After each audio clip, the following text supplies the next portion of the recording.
again mga buddy. Ito po, pakita ko lang po sa inyo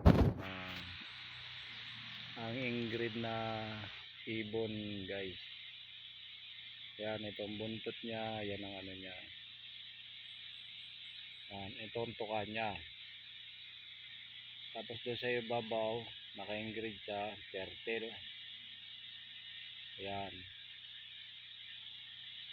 Magkasama siya ibon, saka turtle. Tapos dito guys ay may drill hole siya. Ayan, drill hole siya guys. Ayan, dalawang drill hole. Drill hole. Ito guys, kita nyo to guys. Ayan. Klaro guys na ano yan. Mowel. Ito tama ng mowel guys. Yan. Yan. Tapos itong harap nito guys. Ano yan, may ingredient na E. Yan. Yan. Tapos ito, kitang-kita nyo naman guys. Yan. Isa ibabaw ng ginuhitan ko ito. Yan. Sa ingredient guys.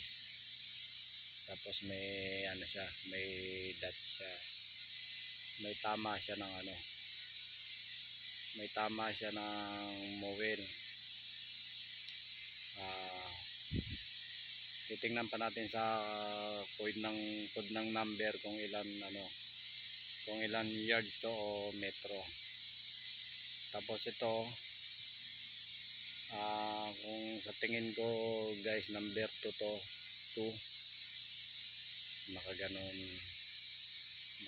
guys. Ayan. Pero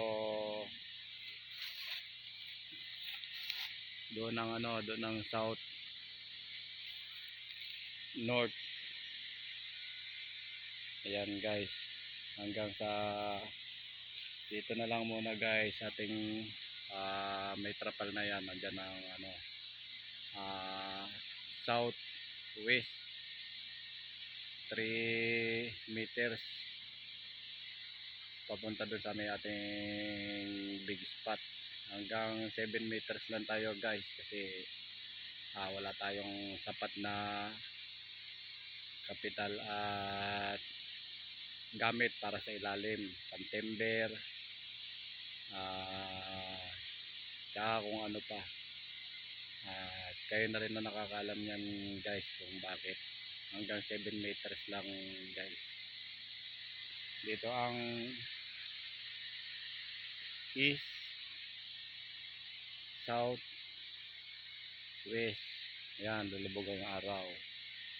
North, bangin.